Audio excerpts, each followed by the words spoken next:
Hello and welcome to Good Evening Britain, a Force for Good's weekly show coming to you live from our studios here in the heart of the great British city of Glasgow, with me, your host, Alistair McConnachie. We are broadcasting on all our digital platforms throughout the United Kingdom and across the world. We're bringing you quality, pro-UK comment and analysis every Wednesday from 7 until 8 p.m. on Facebook, on YouTube, on Twitter, and on TikTok. Folks, please do send in your comments on TikTok, on YouTube, on Facebook, and on Twitter, and we will do our best to respond to them, to answer any questions that you may have. I hope everybody's doing well tonight. And we've got a lot to talk about.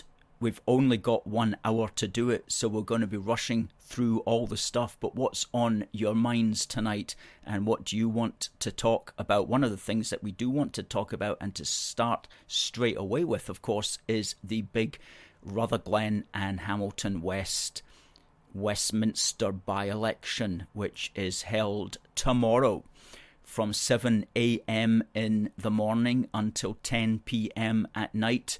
Everybody will be voting for their chosen candidate. And it's an important election because it's seen as a bellwether on how well the Scottish National Party is likely to do next year at the British general election. Because, of course, everybody is imagining that Labour are going to push forward and to get back the numbers of votes that they got from that the SNP took from them many years ago. So is this going to be the renaissance of Labour tomorrow, or is the SNP going to edge a win after all? Give us your thoughts on that. Give us your opinions on it. And does it really even matter at the end of the day? Because this particular candidate is only going to be in for about a year at the most, maybe even less if the general election is held next spring. And then it might go back to SNP again. So who knows? Who knows?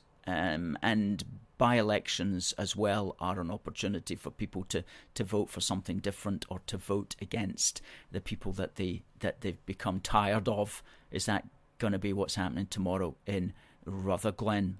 Let's have a look at just what the figures were at the last election in 2019 in Rutherglen, and of course there was only the usual candidates standing back then. Let's bring up the graphic on that. Glenn says it's his birthday. Can he get a shout out? Yes, Glenn can. Good for you, Glenn.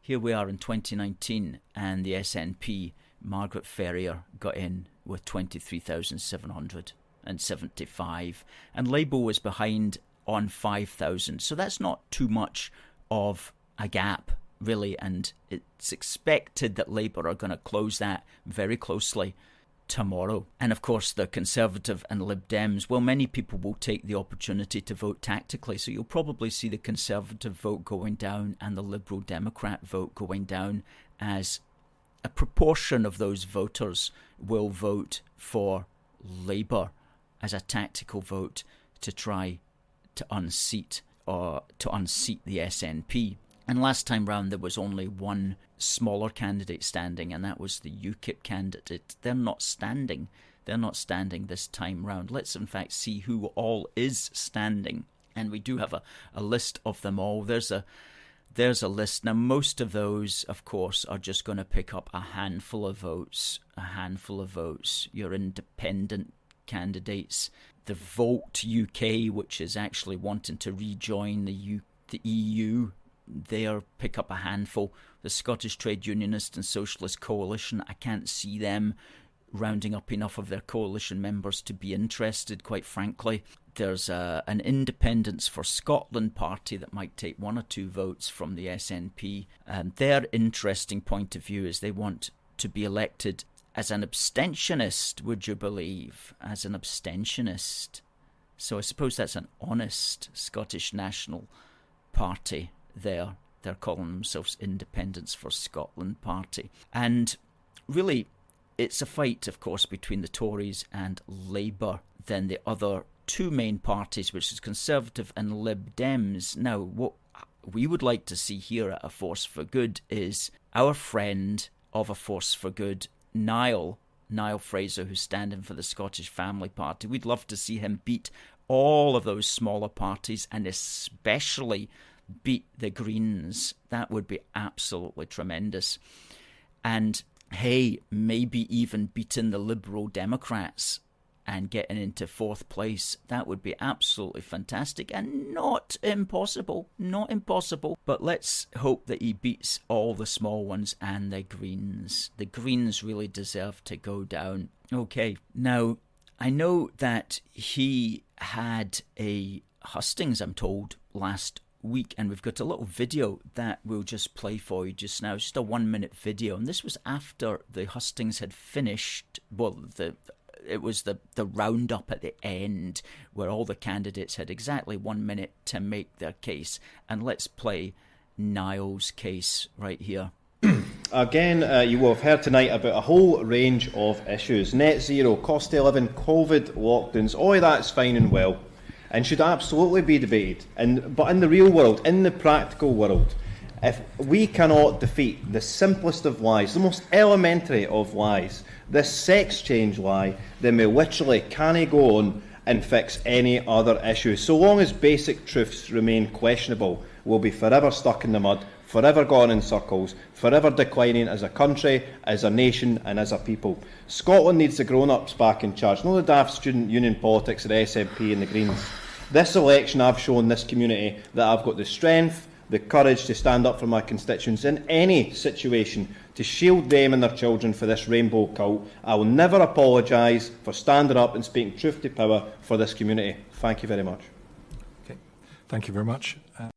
Well said, Niall. That was good. He's a battler and a fighter, and that's what you want. So, folks, A Force for Good doesn't normally recommend parties to vote for, but if you are in Rutherglen and Hamilton West tomorrow and you've got a vote, then Niall's a fantastic person. You could do an awful lot worse than to vote for Niall.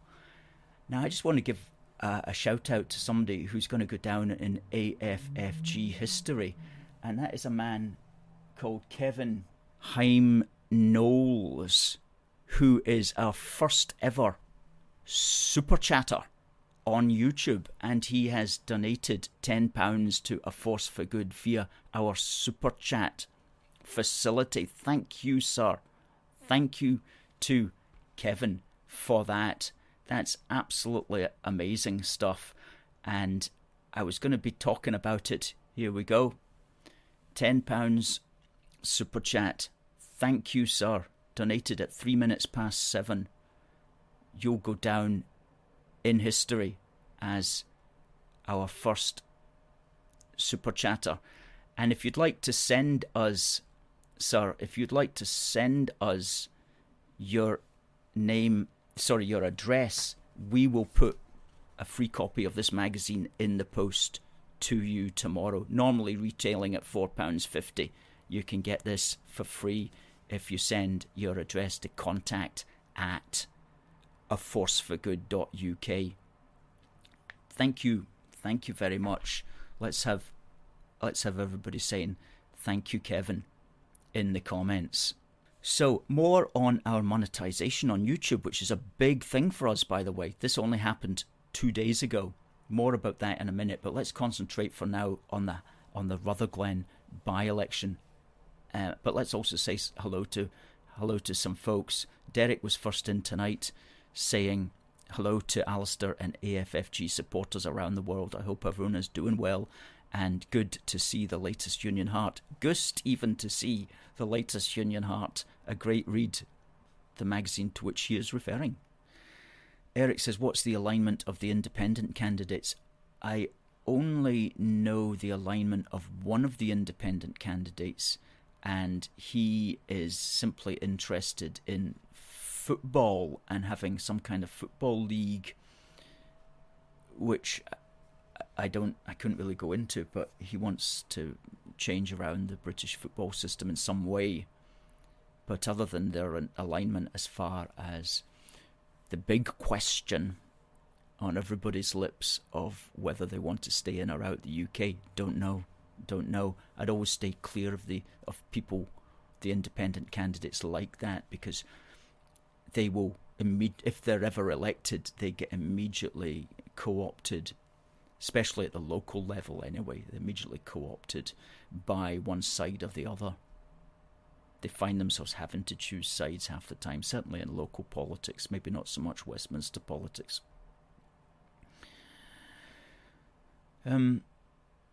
Scotland Scorpion says Niall for First Minister. I can't disagree with that.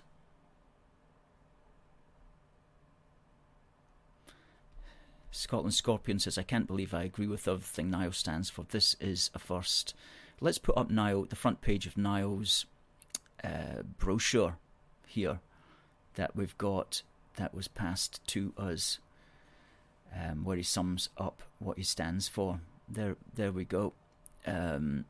Promoting the family, supporting parents, free speech, no more being afraid to speak your mind, sort out schools and eliminate the violence therein, no trans ideology in schools, and protect children from extreme sex education. Those are the two sort of outlying points that Niall's become quite well known for.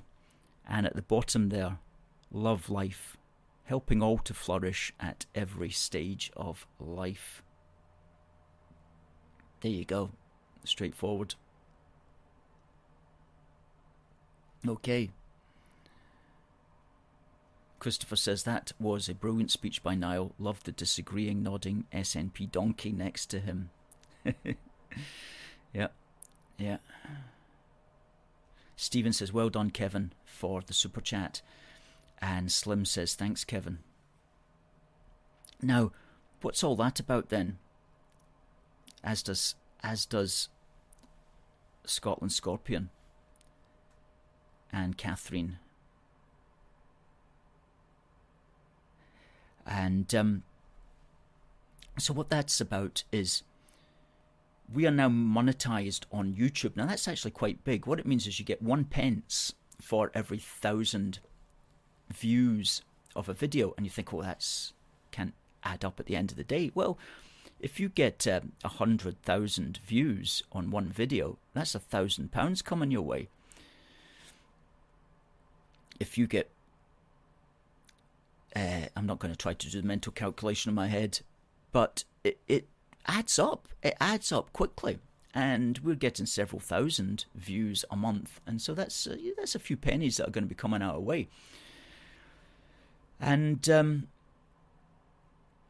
so yeah, it's worthwhile. It's definitely worthwhile. But one of the major things as well is it allows super chats. So when you're doing live videos, say you're out and about and you're getting thousands and thousands of views at an event, then people can donate money directly via YouTube without you having to ask them to go to your website or to go to another link. They just press the little $sign. There's a little at the bottom of the chat column on YouTube. There's a little $sign in a box. You just press that. It opens up a super chat.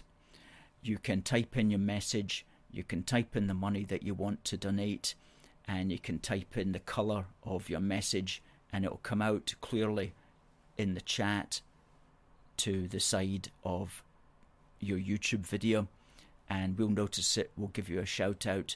We'll give you a call out, and we'll even send you a magazine if you contact us in other ways and ask for one. And this is our new magazine. It's 16 pages. It goes free to every monthly donor who has requested to be put on the magazine list. And it gets distributed free at our street stalls. And people can give a donation for it if they want at our street stalls, but they can also just take it for free. And it's also available for sale on our website at £4.50, and it was a good 2 months of work. And it's the Coronation edition, and it's specifically about Scotland and the monarchy. And I learned so much researching this, some of which is easily enough to fill a second magazine, which we'll no doubt do in future. But for now, this is good for getting along with, and we've called it King and Country.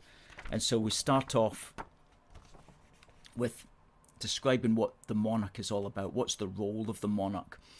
And in here we reprint once again this amazing family tree, which takes it from Robert the Bruce right down to Prince William. Then we talk about the matter of sovereignty. So that's quite a political discussion that we have on that page there, talking about this relationship between the sovereignty of the people and the sovereignty of the crown. And then here we're talking again history and the concept of the royal style and how kings and queens are numbered. Here we talk about the relationship of Christianity to the British monarchy and the absolute relevance of it. The key element of it really is the Christian element, which is often hidden, but we bring it out here. And that's always brought to the fore in the British national anthem, which is in fact, as we say here, it's actually a prayer. It's not like most national anthems, which are jingoistic appeals to abstract concepts of national greatness. It's actually a prayer put to music.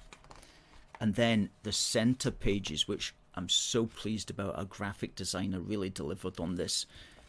It's basically a poster, the Scottish roots of the British royal family, tracing by picture from Robert the Bruce up here, right down to King Charles, all his Scottish ancestry in a direct line right back to Robert the Bruce. So that's a really fantastic educational piece, that. So pleased with it. You won't find that. I've never seen that anywhere else. And I've been studying these things for years, and I've been collecting things for years. I've never seen it laid out like that, ever, in all my years. A brilliant educational document. And here we talk about the extent to which Scotland has always been a monarchy, even during the British Civil War, when Cromwell executed Charles I. That didn't stop the Scots from immediately proclaiming his son to be the king of all Great Britain and crowning him as such at Scone Palace. And then here we speak more about going into the heritage prior to Bruce. And we also dedicate the issue to our friend Thomas Mace Archer Mills, who we had on the programme as a guest. He was the founder of the British Monarchist League, the Monarchist Society, founder of the British Monarchist Society, and he was a tireless supporter of the UK. We interviewed him a couple of years ago. Unfortunately, he passed away, just a young man in his mid-40s, in January of this year. So we dedicate this issue to him. And then the 2 pages here, how the monarchy delivers a profit and how it's actually funded. And then policies to celebrate the monarchy that a government could enact. Some clever thinking went into that page. And then the final page has a picture of our coronation celebration in George Square back on Coronation Day, the 6th of May 2023. So tremendous issue that. So pleased with it. So pleased with it. And I do thank everybody who helped make that happen. It really is something special. So if you don't have a copy, please do get yourself a copy at our shop. We'll put up the address for the shop. Paul says he's already passed his latest edition of Union Heart to somebody else. Good. Well, any of our Union supporters who want additional copies need only ask us, and we'll send them free of charge for distribution to colleagues.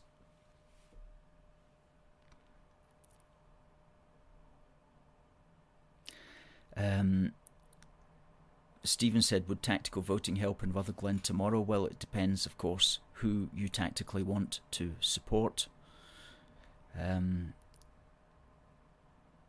Catherine says, thanks, I got my excellent Union Heart yesterday. I'm going to frame the centre pages. Fantastic. It certainly would. Fits a frame. It would, yeah. Screenshot.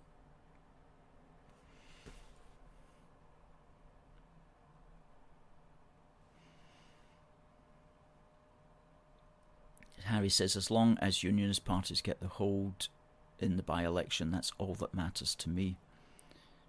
I think you're going to be pleasantly surprised then, Harry.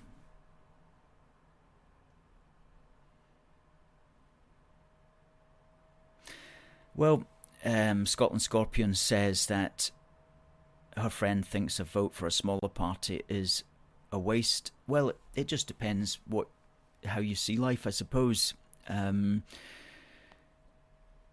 I don't personally think that a vote for a fringe party is a waste if you believe in the fringe party. I stood for a fringe party many years ago, several times, and I would say to that, when people said that to me, I would say, well, no, the waste is voting for that big party to get the same old, if you actually want to make a difference in the sense of standing up for what you believe in, then vote for what you do believe in, even if that's only going to return a smaller number of votes. But people no doubt will have their own opinions on those things. Stephen says the colours are fantastic, aren't they just? That's an amazing photograph that we took. That was when the London-based Republic group came up from England to be rude to the King and Queen when they visited St Giles back on the 5th of July. We had about 20 folk there with our flags and with these posters, and we helped to balance out their republicanism. If it wasn't for us, they would have dominated the scene completely.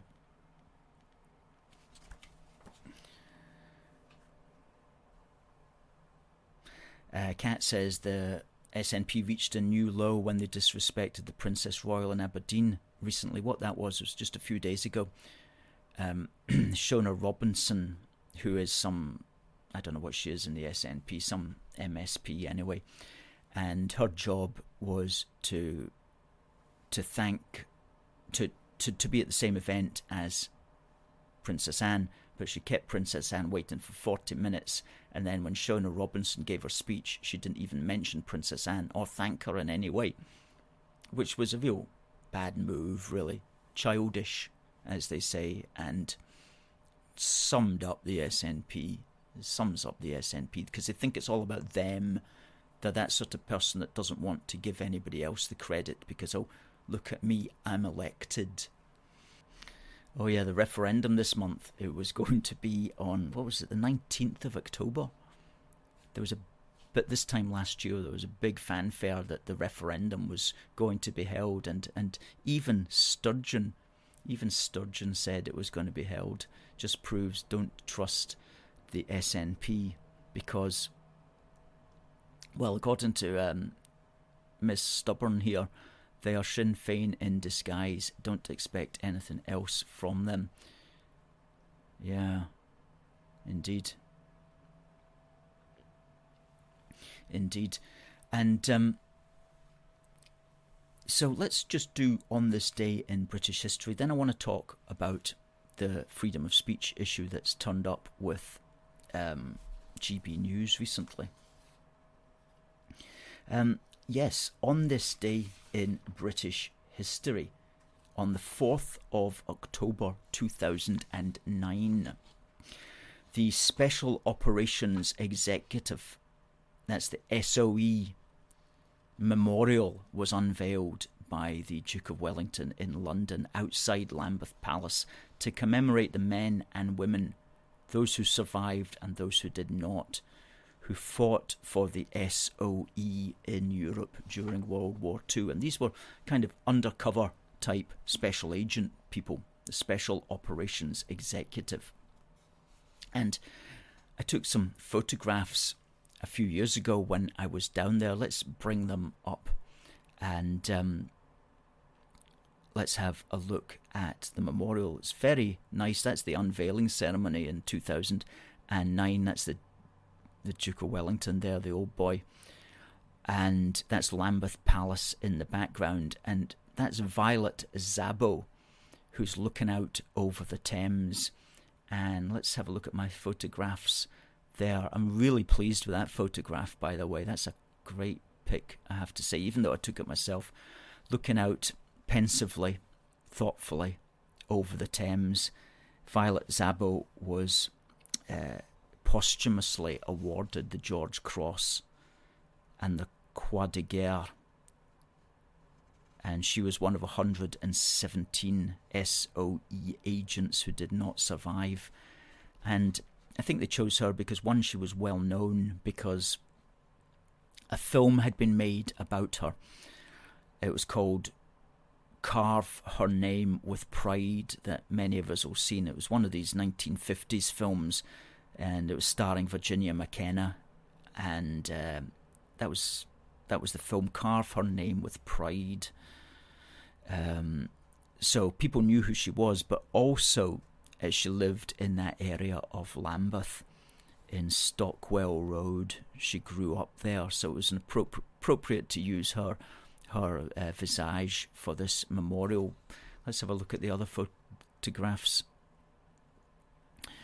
There you go, some writing there telling you about it, and in fact there at the bottom it says their names are carved with pride. That's a reference to the film, which had brought their presence into the public domain several years after the end of World War II. Okay. So a closer one, a very, very lifelike sculpture by Karen Newman. Okay, so that was on this day in British history, the SOE Memorial unveiled. I'll ask a wee question about that in a few minutes for this amazing little box of truffles. Who would not want that gracing their dinner table? Alexander says, at the end of the day, getting rid of Mark Stein was the start of GBNews' downfall. He wonders if Neil Oliver will probably be next. Well, that would be a great pity if Neil Oliver happened to go.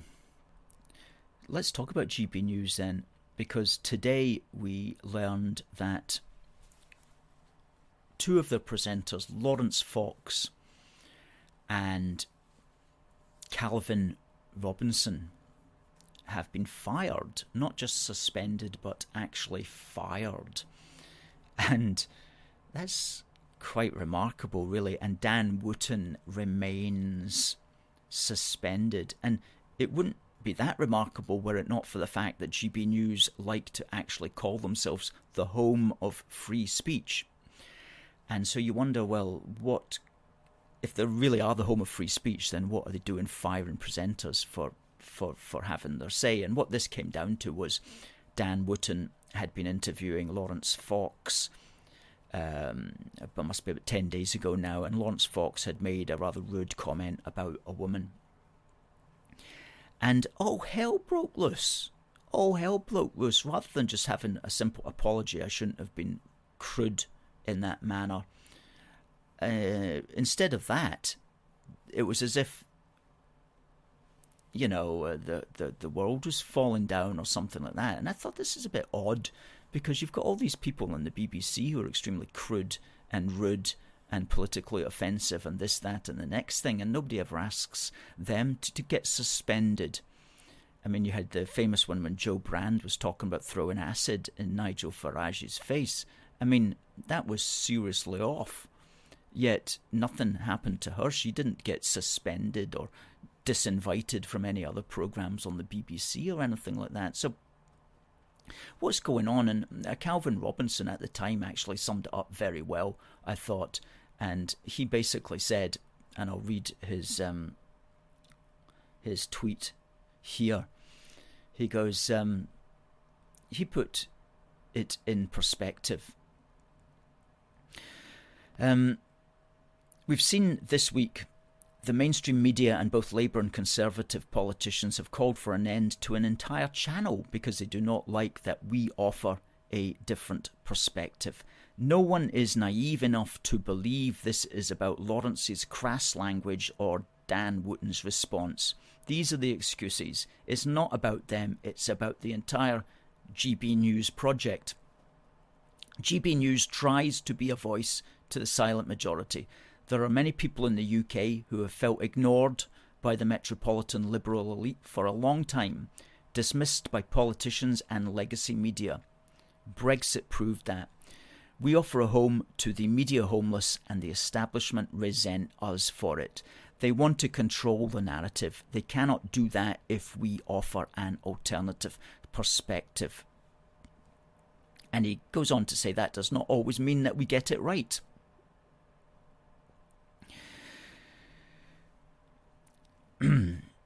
But what has been happening surprisingly and disappointingly is how quickly so-called friends and colleagues have thrown Lawrence under the bus. And he's talking there about the lack of what you might call solidarity for his point of view. And we were reminded, as were others, of when Gary Lineker came under fire from his employers, the BBC, for something that he had said. Now, exactly what it was escapes me, but lots of people in the BBC stood up in solidarity with him and said, we're not going to continue to work unless you ensure to keep him on the roll. Make sure you don't suspend him or you'll have to suspend all of us. And of course what happened was the BBC backed down and Gary Lineker is still in place for a nice sum of money. So people looked at GB News and said, well, where's the solidarity among the GB News presenters? Who's coming out in support of Lawrence and Dan after they got suspended? Nobody. Except Calvin Robinson. He came out and he said, I'm not going to do my programme so long as Lawrence is suspended. So what we learned today is the upshot of that was GB News fired both Lawrence and Dan. And there's been precious little solidarity shown for them among the rest of the GB News staff. So that's a bit of a pity, but it also speaks to the fact that, to be frank, GB News and the BBC are two completely different kettles of fish, unfortunately. You see, it's easy to show solidarity to somebody if you work for the BBC, because it's like one of these government institutions where you're not really going to get fired. You withdrawing your labour is not going to bring down the BBC.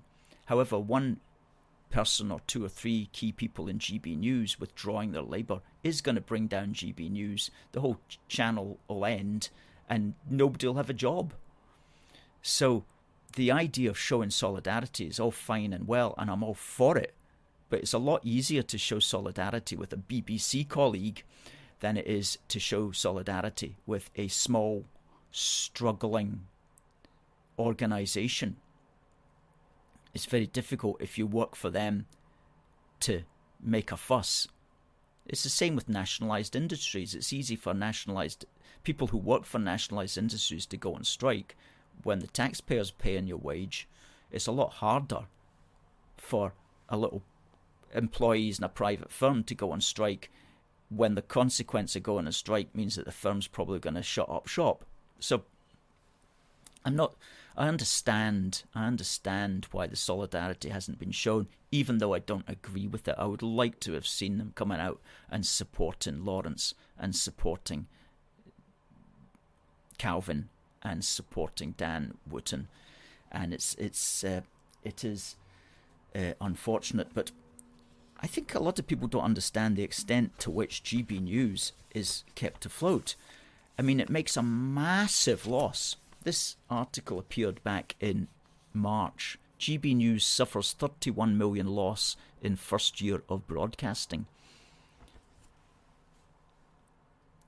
Accounts up to May 22 showed that it made a 30.7 million loss on revenues of 3.6 million.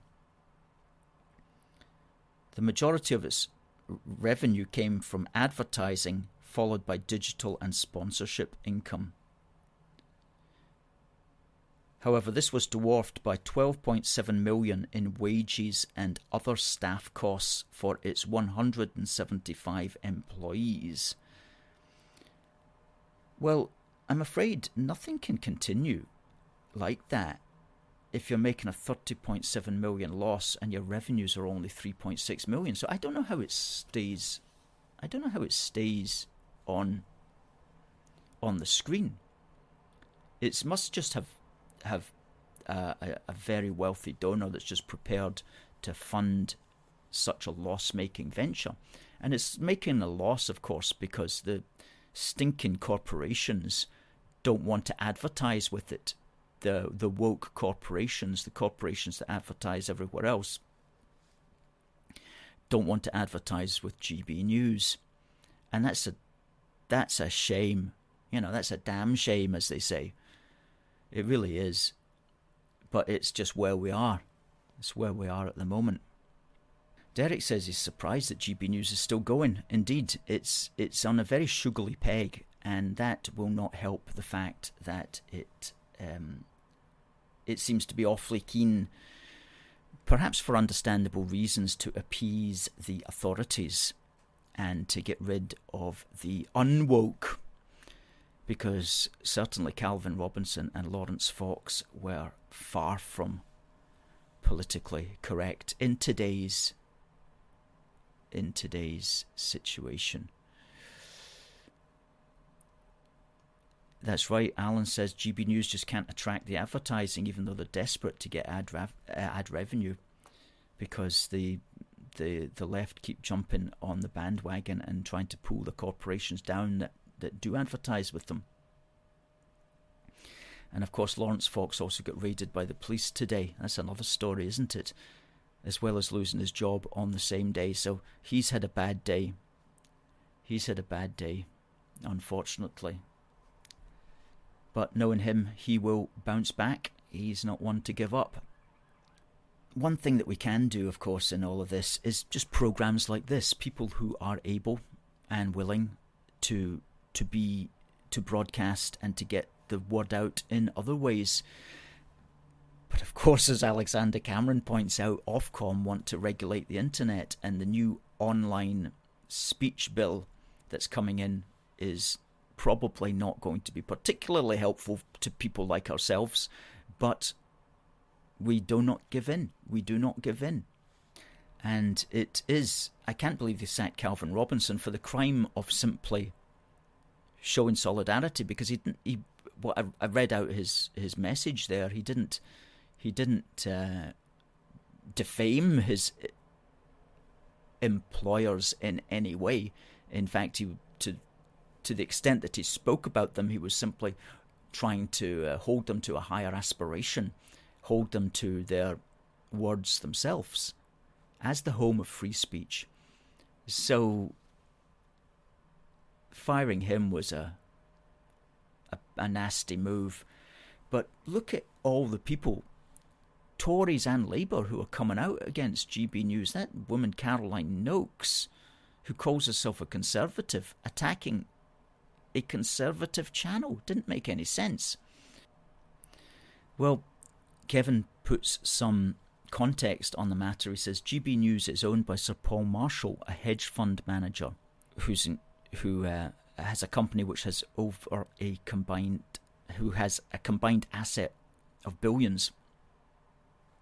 A large company which has an asset of billions. Yes, it would have to be somebody who had assets in the billions if you're going to be regularly funding a £30 million a year loss. If somebody wants to give £30 million to a force for good to transform our Wednesday night programme, then believe me, we could spend the money and we could spend it well. One of the things we'd ensure is that everybody in Scotland get posted one of these, along with a special pull-out poster talking about the Scottish roots of the royal family, just so that we didn't hear them go, but the royal family's English. Nuh-uh. It's literally descended from Robert the Bruce through that line. And there's the man there is the man that brought it all together. King James VI of Great Britain, son of Mary Queen of Scots, when he became king also of England and then declared himself king of Great Britain. He changed the frame, as they say. That's what we could do with 30 million. And it wouldn't even cost 30 million. It would only be a few $100,000 to do that. Alan says, have you seen Mayor Tusi on YouTube? Yes, I know who you mean. Maybe a good guest for the show. Yeah, we'll write that down. See if he's interested. I know he's in with the Lawrence Fox crowd. Always a sensible chap. Eric Hart says some of the presenters are in Reform UK, including Nigel Farage. People are talking about Nigel Farage as if he might be the next leader of the leader of the Conservative Party. In fact, somebody said on Twitter today that what was going to happen was that the Conservatives will lose the next general election. They'll go into meltdown. They might split, or they might see Farage as the person that can bring them back. And so Farage will come in and he'll be basically elected leader of the Conservatives overwhelmingly, and then he'll get elected at the general election in 2029 as the leader of the Conservative Party. That would be a turn up for the books. It really would. It might even get some people voting Conservative, I think. That would be very interesting. Hi Derek, thanks for the support here. In fact, Calvin Robinson hinted at that today. He'd put out a video and he hinted that what's going on here with Farage being so welcomed at the Conservative Party conference. And he also alluded to, and he didn't mention any names, of people who are associated with GB News who are trying to buy the Daily Telegraph. And therefore, was this cleansing of GB News, was it something to do with the fact that this wealthy person was wanting to buy the Telegraph? And he tried to relate that into how Farage would perhaps then become promoted by the Telegraph as the Conservative candidate to vote for, etc., etc. It was very, very interesting, but who knows what goes on in the minds of the wealthy, who at the end of the day are running the show, whether we like it or not. Talking of which, I again want to thank our Super Chat supporter. Anybody else want to fire in a £1 or £2 Super Chat, please do so, and we will be so grateful for you, even if you just want to experiment with it. There's also Super Thanks, and what that is in our 900 videos, which we now have on YouTube, every single one now has a little Super Thanks button below it, which is a little S in the middle of a heart. S meaning a dollar sign in the middle of a heart in a little box below every single video that we have, all 900 of them. And if you watch the video and you say, that was brilliant, I want to thank the guy for that, click on it and you can make an immediate donation. 900 videos we've put out since May 2013. The bulk of them being in the last 4 years. Stuart thinks it's a good idea, the Tories getting involved with Nigel. And Alan says the Tories can't afford to lose votes to smaller parties, so it's maybe a way of keeping him on side.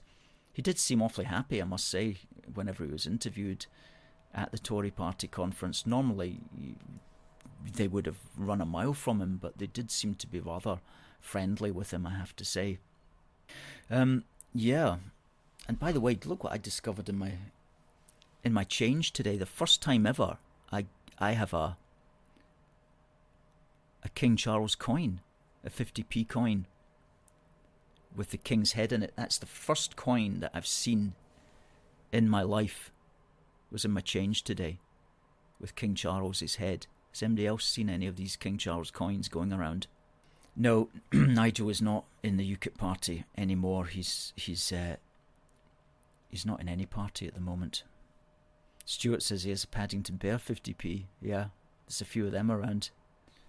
Scotland Scorpion is yet to be graced with a King Charles coin. It's quite interesting, this one, because on the back of it, it's a very British design. It's got 4 shields. Now, 2 of them are the English lions. One is the Irish harp. One of them is the lion rampant. And then between the shields, there's a thistle, a shamrock, a rose, and a leek. So it's quite and in the middle there's a crown. So that's a very British design, filling it all in there. Oh, Debbie corrects us, Nigel is part of the Reform Party. Right, okay. And we're making plans for Nigel, as the song says. AC would definitely vote for the Tories under Nigel. Davy says the Irish came from Egypt. Well, that's interesting that you should say that, Davy, because we even mention that here in our latest magazine when we talk about an enduring throne, and we point out the extent to which King James VI stated in Parliament that he was descended from this chap who's really legendary and mythical, but who was meant to be around 300 years before Christ. And James VI was informed by the historiography of John of Fordun, who wrote the Chronicle of the Scottish Nation, and in it he recounts that the Pharaoh and his wife fled Egypt to Spain after the Pharaoh was, quote, swallowed up in the Red Sea while pursuing the children of Israel, and that one of their sons, Hyber, from which we get Hibernian, landed in Ireland. And so that's the genesis, according to the ancient chronicles, of the Scots and the Irish being descended from the people in the what we now know as the Holy Land. Interesting element of ancient history, which was repeated and believed very seriously for many years, and which in the 20th century didn't get believed so much, but nevertheless it's all the writings are there for those who want to follow that particular point of view, which we analyse in that first column there. Okay, folks, it's top of the hour. It's 8 o'clock. It's been a good wee programme tonight. Good news for us, getting our channel monetised. That'll bring in we'll never rely upon YouTube. That would be like building your house on sand. We never rely upon YouTube, but it'll be a few extra pennies each month, no doubt, which always helps. And if anybody's got 30 million to give a budding new channel, then please do think of A Force for Good Productions Limited. Thank you. Scotland Scorpion says she enjoyed the show. Great show as usual. Catherine likes it. Thanks, Derek. We're asked, when is the next street stall? We're having one at the end of October. More about that nearer the time. Scotland Scorpion. Good. Well, let's leave the last word to Alan. Excellent show as always. Have a good evening all. Big shout out as well to Kevin, who is our first ever super chatter. Will go down in AFFG YouTube history. And just checking we haven't got any other super chatters this evening. No, Kevin's the one. Good stuff. Okay, folks, just remains for me to say we'll be back next week. In the meantime, God bless the United Kingdom and God save the King. See you next time.